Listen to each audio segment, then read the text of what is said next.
अब करने वाले class 10th chapter 5 AP means arithmetic progression. Okay, so this chapter is basically about the numbers which are arranged in the sequence. So first we will write the definition of the arithmetic progression.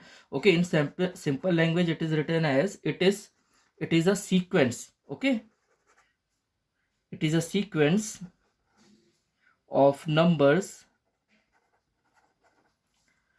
such that the difference is constant.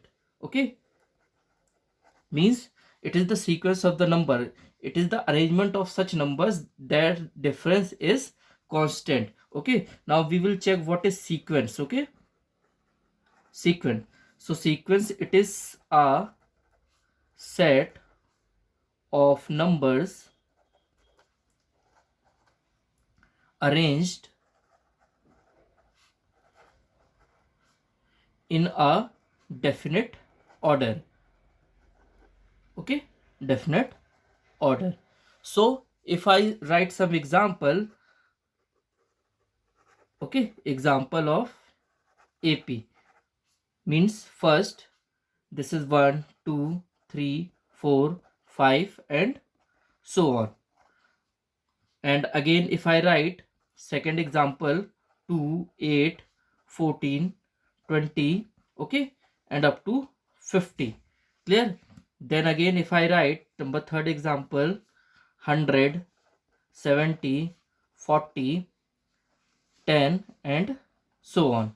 So this is the example of AP. Now how we will know that this is the AP? Because the common difference between these two are same. Okay, in every case. Clear? So this is the AP. जैसे जैसे हम chapter proceed करते जाएंगे वैसे वैसे हमें clear होता जाएगा. ठीक है, तो दो तरह के एपी होते हैं. एक होता है finite AP. Okay, one is called finite AP. Clear? So the AP has limited. Okay, उसके वर्ड से ही क्लियर है. Okay, it is clear from the word. The AP has the limited terms called finite AP.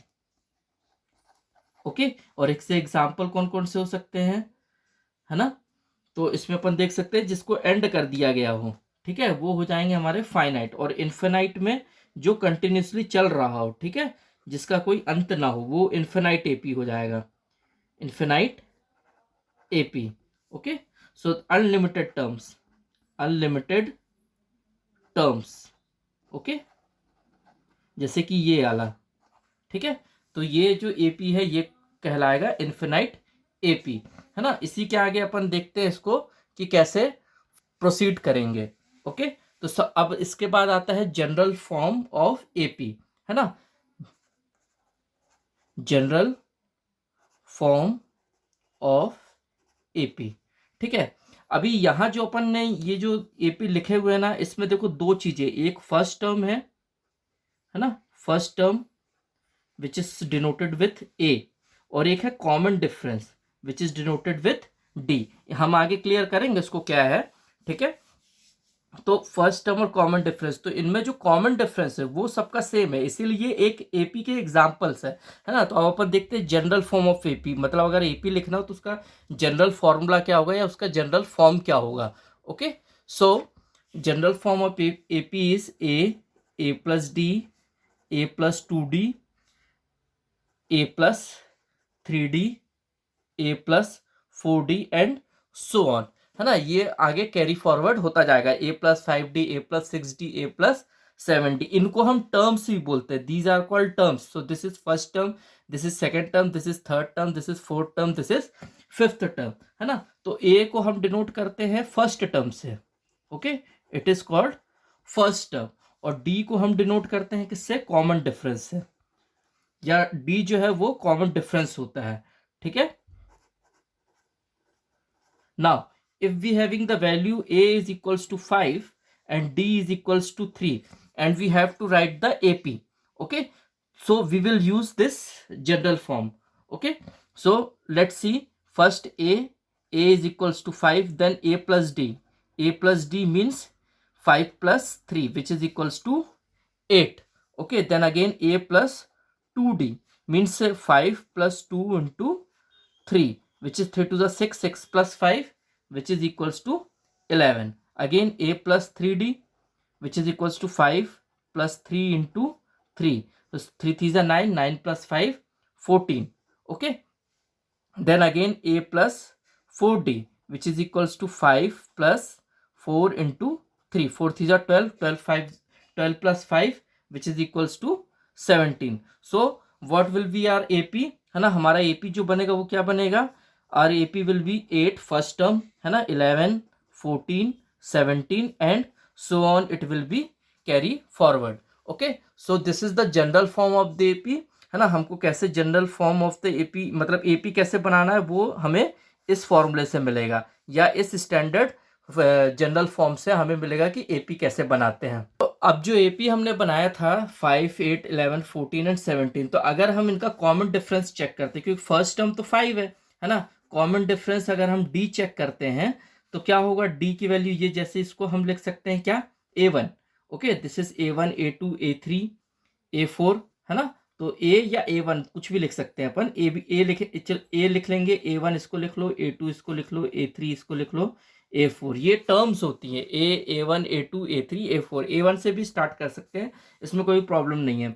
ठीक है, तो जब हमको common difference निकालना है तो A1 माइनस ए करेंगे, तो 8 minus 5 which is equals to 3. Then again A2 minus A1 which is equals to 11 minus 8 which is also equal to 3. Then again it will become a3 minus a2. So a3 value is 14, okay, minus 11, which is equals to 3. So you can check that all the common difference are same. So the given general form is true and वहां से हमें सिर्फ AP ही मिलेगा. ठीक है, अब हम इसके बाद देखते हैं nth term of an AP. Okay, तो N term of an AP क्या होता है, A N is equals to A plus N minus 1 D. Okay, suppose करो यही एपी अपन लेते हैं, ठीक है, जो ऊपर लिखा हुआ है. ठीक, तो इसमें अगर अपन लेते हैं एपी गिवन है हमें क्या, कि 5 8 11 14 17 20 and so on up to 38, है ना. तो अगर हमें इस एपी का 12th टर्म निकालना हो, ये ऑलरेडी मैंने यहाँ लिख दिया उसको पहले से ताकि आपको इजीली समझ में आ जाए. तो अगर हमको इसका 12th टर्म निकालना है तो हम कैसे निकालेंगे, ये इस जनरल फॉर्मूले से पता चलेगा, nth term of an AP, है ना. ये सब टर्म है, मैंने पहले बताया, ये फर्स्ट टर्म, ये सेकंड टर्म, ये थर्ड टर्म, ये फोर्थ टर्म, ये फिफ्थ टर्म, ये सिक्स टर्म, है ना. तो अगर हमें इसका 12th टर्म निकालना है तो हम ऐसे काउंट कर करके तो लिख नहीं पाएंगे. ठीक है, तो जल्दी से निकालने के लिए हम क्या करेंगे, ए फर्स्ट टर्म 5 है, डी निकाल लेंगे, तो डी क्या हो जाएगा, 8 माइनस 5, ऑलरेडी ये सॉल्व है यहाँ पे, तो क्या हो जाएगा ये 3. ठीक है, अब अगर हमको इसका 12th टर्म निकालना है तो ए 12th मतलब ए एन, है ना, एन की वैल्यू हो गई 12. तो फॉर्मूला क्या था अपना, A N is equals to A plus N minus 1 D. तो ये ए 12th हो जाएगा ए plus 12 minus 1 D D. Okay, so A 12th is equals to A का वैल्यू 5 पुट कर देंगे, प्लस 12 माइनस 1 11 इंटू डी का वैल्यू 3. तो ये क्या हो जाएगा, 5 plus 33 which is equals to 38. तो ये देखो इसका जो 12th टर्म है a 12th which is equals to 38. Okay, so this is your answer. Clear, so this is very important. Okay, ये बहुत इंपॉर्टेंट है, nth term of an AP. अगर ये 1 question number first part. So let's see the question. In which of the following situation does the list of the number involved make an AP progression and why? यहाँ पे एक daily life problem दिया हुआ है जिससे हमें पता करना है कि ये AP बना रहा है कि नहीं और AP क्यों बना रहा है. ठीक है, so question is the taxi fare after each kilometre when the fair is 15 rupees. Okay, मतलब 1 किलोमीटर का चार्ज 15 रुपीज फिक्स कर रखा है for the first kilometre and ₹8 for each additional kilometre. और उसके बाद जितने भी किलोमीटर गाड़ी जाएगी या जो आपकी टैक्सी है वो आगे बढ़ेगी तो उसमें आपको 8 रुपीज ऐड करना पड़ेगा. ठीक है, सो यू हैव टू पे per kilometer after 1 kilometer, whatever kilometer you will travel, you have to pay in the calculation of 8 rupees. Okay, so first we will see fare for 1 kilometer. Okay, fare for 1 kilometer is 15. Okay, then for second kilometer it is 15 plus 8, which is equals to 23. Clear?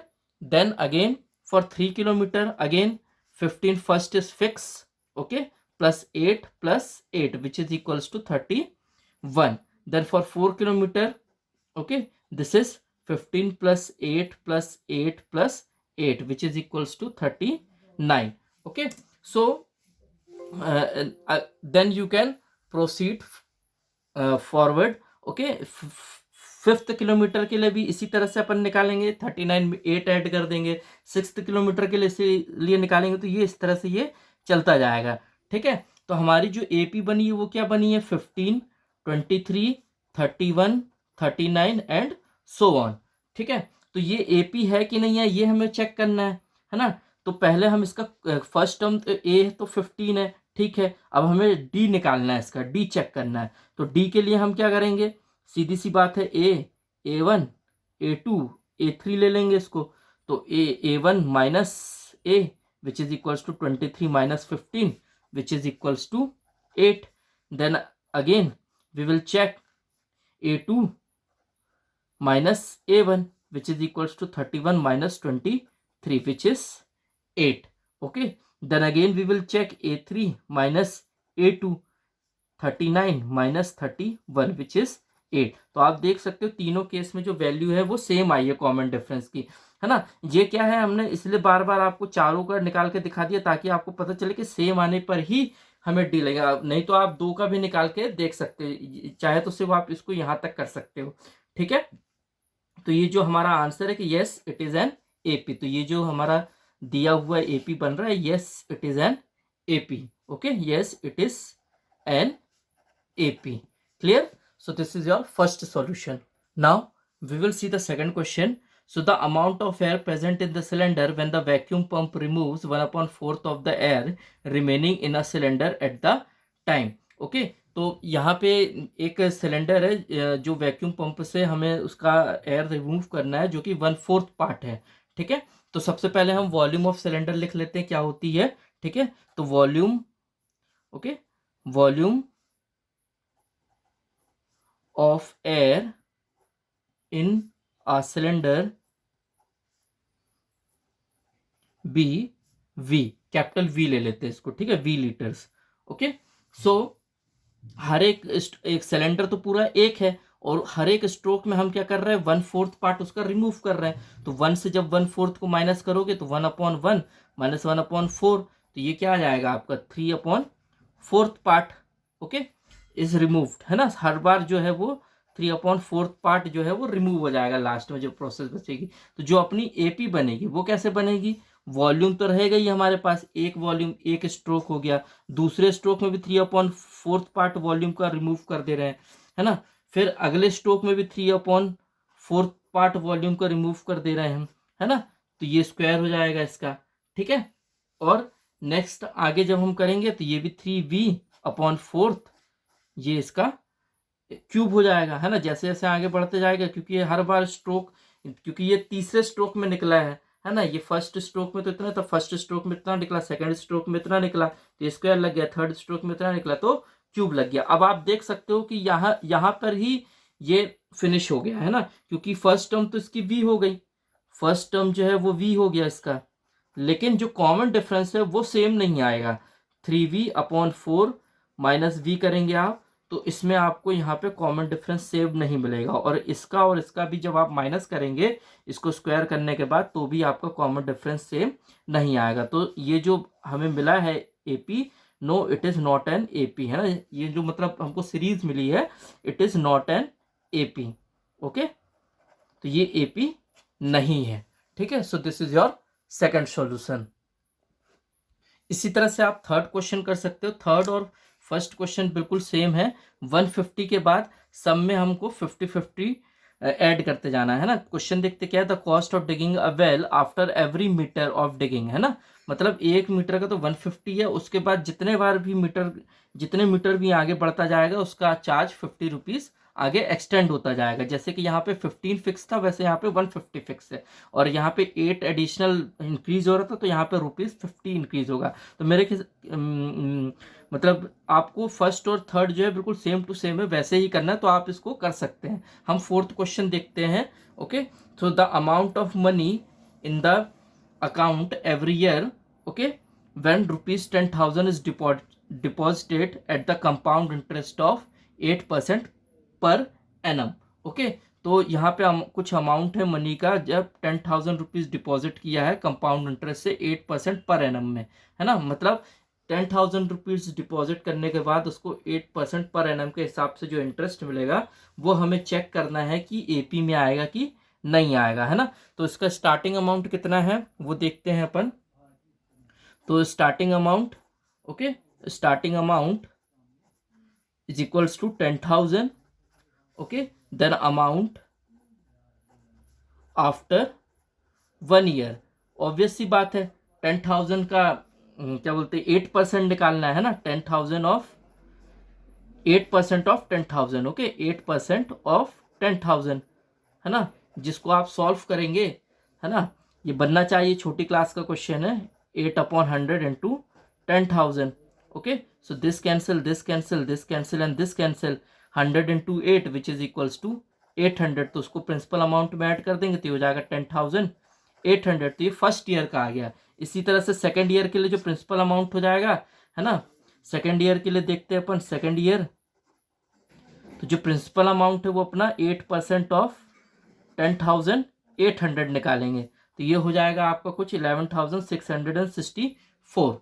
Okay, तो अपने पास 3 साल का amount आ चुका है ना। पहला तो ये एक ऑलरेडी है हमारे पास 10,000 जो फर्स्ट ईयर का है, ठीक है। फिर सेकेंड ईयर का कितना मिला है 10,800, और जो थर्ड ईयर का है वो कितना है 11,664, और इसी तरह से ये चलता जाएगा। तो आप ये समझ लीजिए कि इन दोनों के बीच का जो डिफरेंस है वो सेम नहीं है, दिख भी रहा है 600 और 800, 11,664 और 10,800, तो यहाँ पे जो डी है वो नॉट सेम, है ना, डी जो है वो सेम नहीं है क्योंकि ये कंपाउंड इंटरेस्ट है।